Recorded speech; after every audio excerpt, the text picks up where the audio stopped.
mau berobat, sebulan sekali berobatnya, nggak aktif Pak. Rumah kebanjiran ini Pak.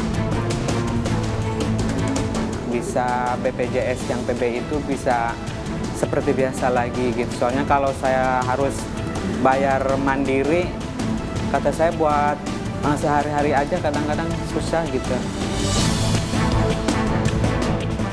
Alokasi nggak berubah ya, ini yang penting dipahami itu alokasi tidak berubah, hanya dialihkan kepada mereka yang lebih memenuhi kriteria.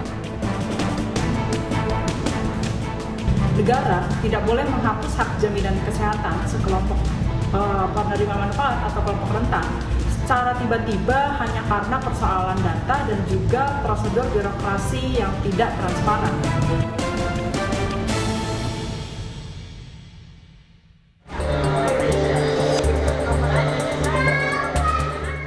Maeni harus kembali ke rumah karena tidak bisa berobat lagi di rumah sakit umum daerah.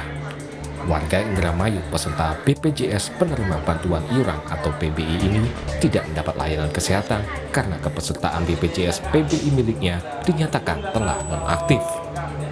Maeni pun akhirnya hanya bisa menunggu BPJS PBI miliknya diaktifkan kembali agar bisa berobat gratis lagi. Pak sekarang mau berobat, sebulan sekali berobatnya, nggak aktif Pak. Rumah kebanjiran ini Pak. Jadi tadi kaget nggak dengan si nonaktifnya itu ya? Nggak aktif deh tadi tuh, iya pasti iya di bulan depan. Ya mau diaktifkan Pak, iya.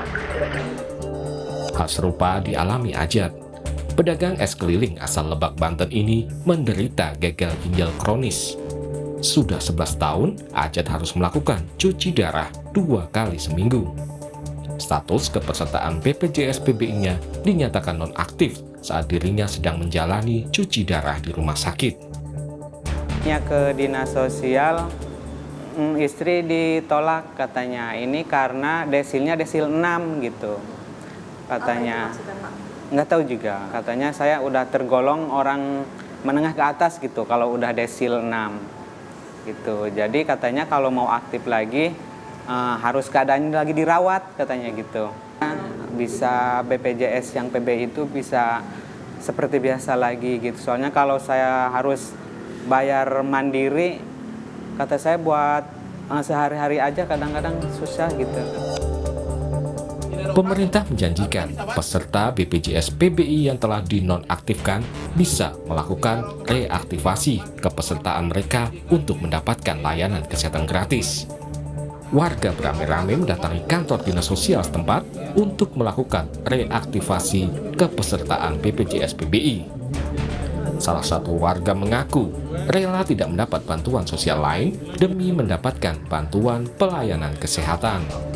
Kan baru minggu kemarin saya baru selesai operasi toh.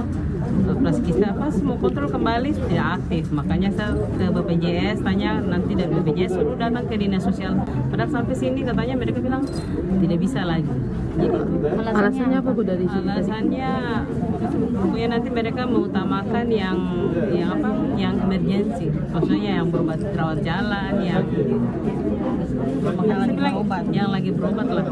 Maka juga maksudnya kalau boleh kalau saya pribadi maksudnya saya biar saya tidak dapat bantuan, yang penting saya punya kartu kes atau BPJS diaktifkan. Pemerintah telah menonaktifkan 13,5 juta peserta BPJS Kesehatan PBI. Menteri Sosial Saifullah Yusuf menyatakan kebijakan ini dilakukan karena ada pemutakhiran data kesejahteraan sosial agar penyaluran bantuan tepat sasaran. Berdasarkan DTSEN masih ada penduduk desil 1 dan 5 yang belum menerima PBIJK. Sementara sebagian desil 6 sampai 10 masih tercatat sebagai penerima. Desil 1 sampai 5 yang belum menerima PBI cukup besar, yaitu sebesar 54 juta jiwa lebih. Sementara desil 10, desil 6 sampai 10 dan non desil, nanti mohon ini BPS bisa menjelaskan lebih rinci, mencapai 15 juta lebih. Yang lebih mampu terlindungi, yang lebih rentan justru menunggu. Ini adalah data yang kita peroleh pada tahun 2025. Mensos menegaskan, penonaktifan 13,5 juta peserta BPJS PBI bukan untuk mengurangi subsidi BPJS Kesehatan, melainkan sebagai upaya realokasi kepada warga yang lebih miskin dan rentan. Alokasi nggak berubah ya, ini yang penting dipahami, itu alokasi tidak berubah, hanya dialihkan kepada mereka yang lebih memenuhi kriteria. Yang kedua, di samping itu APBD daerah, kabupaten kota maupun provinsi juga memberikan dukungan untuk PBI ini dalam bentuk bantuan daerah. Ya.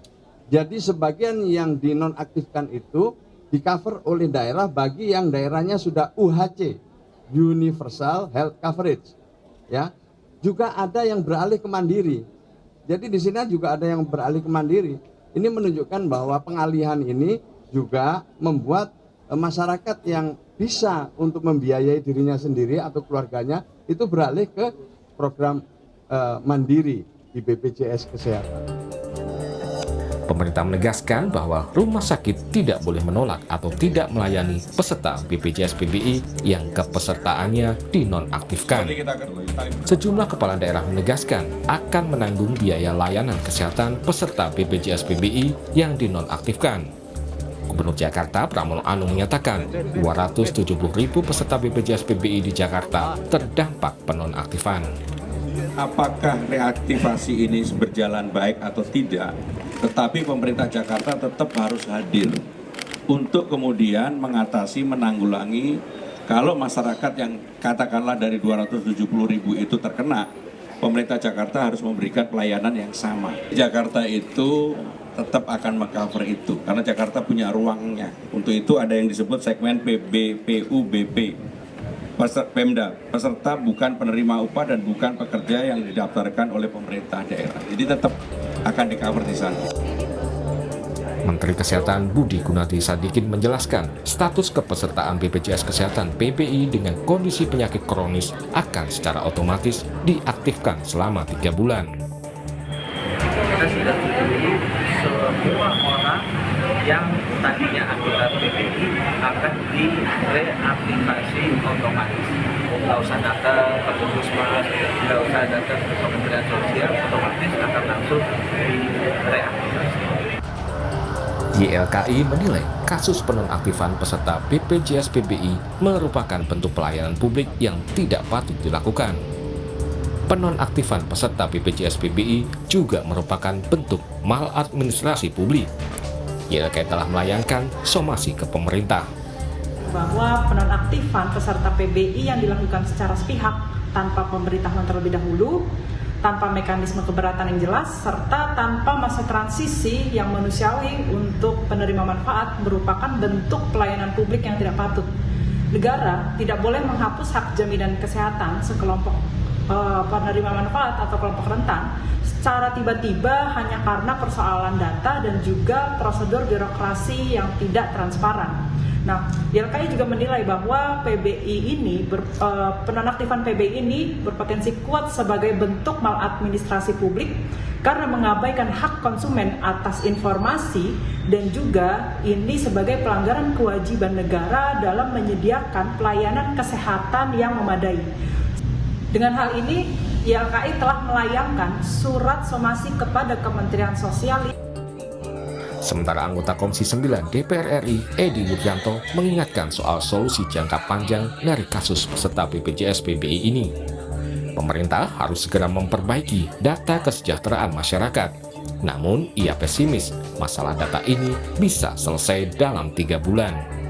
Berarti kan datanya ini tidak tepat sasaran dan itu efeknya adalah orang miskin yang nggak memperoleh pembiayaan, sementara konstitusi kita sudah jelas, setiap penduduk harus memperoleh akses layanan kesehatan, setiap penduduk wajib menjadi peserta BPJS, dan orang miskin ditanggung oleh negara. Jadi ini persoalan orang miskin, maka kalau mau ada solusi jangka panjang, Badan Pusat Statistik, Kemensos, Kementerian Dalam Negeri, pemerintah daerah, bupati wali kota, termasuk dinas sosial, lurah, camat, ini harus betul-betul memperbaiki data dan waktunya hanya 3 bulan. Saya pesimis dengan 3 bulan itu karena pengalaman selama ini persoalan data ini nggak selalu diselesaikan dengan baik.